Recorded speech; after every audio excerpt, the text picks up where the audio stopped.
Jason Rzucidlo reporting from the Henry Ford Museum in Dearborn. NASCAR driver Trevor Bayne is here to take questions from his fans. He recently won the Daytona 500 just a few weeks ago. This and thank all the fans. If you weren't here and you weren't supporting us, watching, listening to the races, the TV and radio coming out to the track, none of us on this stage would be here. So thank you all the race fans, appreciate it a lot. I want to start with a quick story. I don't know if I'm going to embarrass myself and my daughter or Trevor more here, but I have a 6-year-old daughter, and she loves Justin Bieber until he won the 500. So I told her I was going to see you today, and she started running around the house saying she had to plan a wedding. So my wife said, you know, her name's Cameron. I said, Cameron, you know, maybe in about 20 years. She said, well, how old will he be in 20 years? And my wife said, 40. She said, he'll have grandkids by then. Roger said, Dad, can you just ask him to name his dog after me instead? So there you go. I'm not going to do that. I need a dog. So. All right. Well, again, I appreciate all of you coming out. Thanks for letting me tell that funny story. But I got to ask right off the bat, 20 years old, you go out, first Daytona 500, you win. Does that screw up your goal setting process? Definitely a couple years there. Definitely not something we expected to do, and it's been hard to keep our expectations realistic now. You know, we go to every race and we run top 15 or something, we're like, what are we doing? You know, but you know, we're there to try to win all of them, but we understand that this is a tough series, and it doesn't always play out like it did in Daytona. I mean, that's just it was an incredible thing to be a part of with these guys, with everybody that's been involved with Ford. You know, it's just once in a lifetime experience. But you're right. Where do we go from here? I mean, I guess we just keep trying to go out there and get better every week, and maybe in a year or so run for a championship and try to do it all over again. Well, I got to ask Eddie and Lynn here too, and I know you guys are going to be really humble because you always are, but I've been a huge fan of you guys and the team for years, since I was a little kid. As you continue to do well in this sport, not just out there going around, but actually winning races, winning the Daytona 500, are you able to enjoy that from maybe a different perspective, knowing your place in the history of the sport and that you're still active and competitive and doing well? Does that give you a little extra good feeling, so to speak? Yeah, it really does. I told Lynn the other day, we was going to lunch one day, and I said, you know what, I think what means the most to me about winning the race, yeah, that was big and all that, but I think it was the respect that we got back. Because I think we lost a little bit.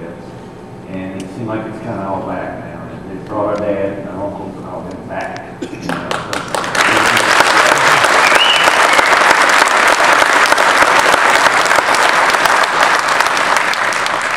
It was just very cool to see all of you on pit road and then celebrating afterwards and then at Victory Lane. And that had to just feel really good, and especially at the Super Bowl of our sport too.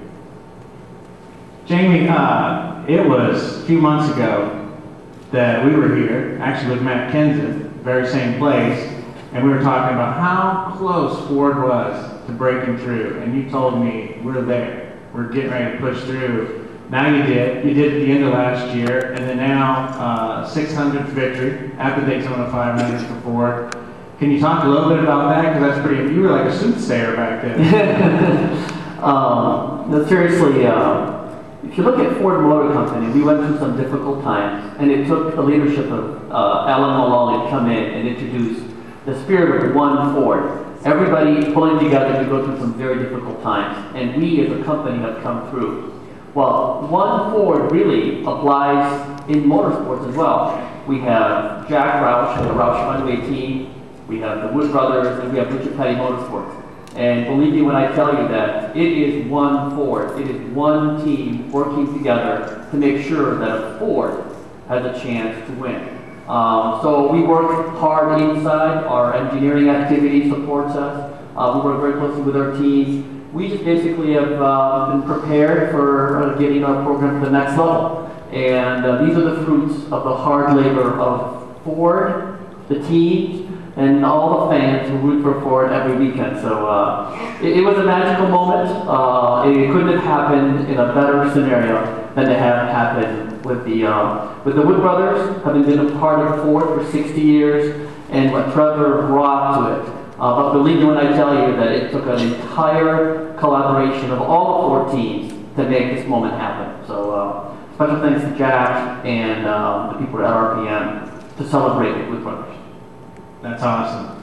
Hey Trevor, you mentioned winning, you gotta have their expectations a little bit different now.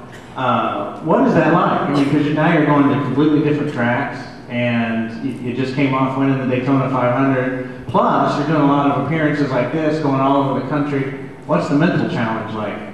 Well, I've been to my house one day since the Daytona 500, so that's a little different. And as a 20-year-old, you know, I kind of like to do my own thing, wake up whenever, go work out at the shop, and just kind of do my daily deal. And now it's like 7 o'clock be here, 8 o'clock be here, and you know, I'm on a schedule, so that's been a lot different. But as far as the racing goes, I mean, Daytona and Talladega are 2 totally different beasts of their own. So when you go back to the short tracks like Phoenix, and then you go to Vegas, a mile and a half, and we got Bristol coming up, and then we come to Michigan later on in the year, they're all totally different kinds of tracks, you know, and it's just, like I said, Daytona is all about the team. How hard did they work in the offseason to make your car fast? And obviously my team worked really hard.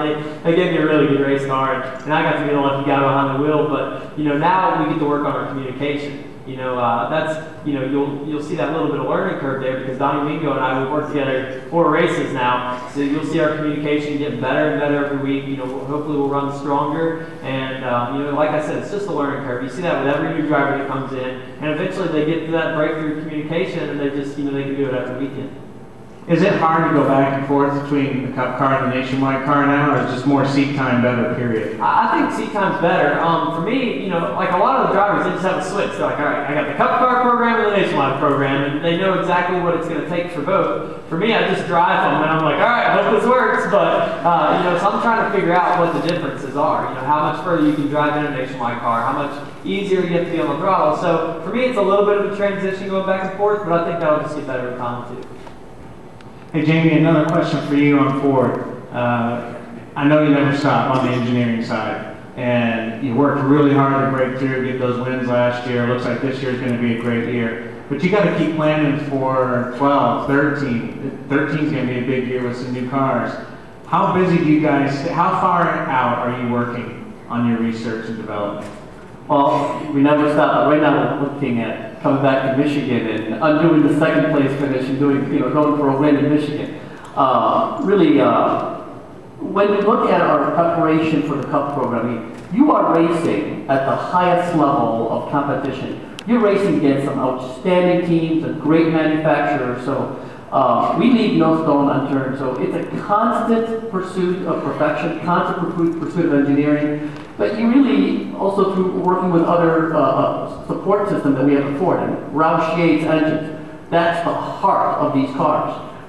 And then all the testing that goes on with the teams on these cars, both off-site, both digitally through simulation, and at the track. So there's just so much that goes on, and our engineering leadership within the company, both at Ford Racing and Ford Motor Company, puts all its effort to bear to make sure that our teams have what they need to go out and compete against the best. So it's constant, and when we slip just a little, we saw the fruits of that a couple of years ago when we as a company just backed off of it. But I tell you, we are on, we are prepared, we have great teams, we have great drivers, we are committed to winning, we are built on winning, and we're going to go out and continue winning every time. That's fantastic.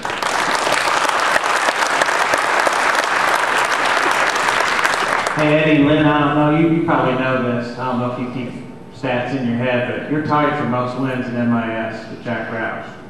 So you got to come back this year. We need a tiebreaker. You guys got to win one.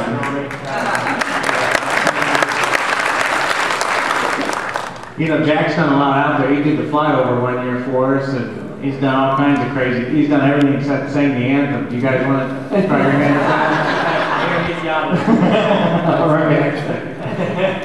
Hey, I got a ton of questions, but I want to defer to all of you out there. You guys filled out some questions, and I got a list here, and I'm going to go through those if you guys don't mind. You've got a few more minutes.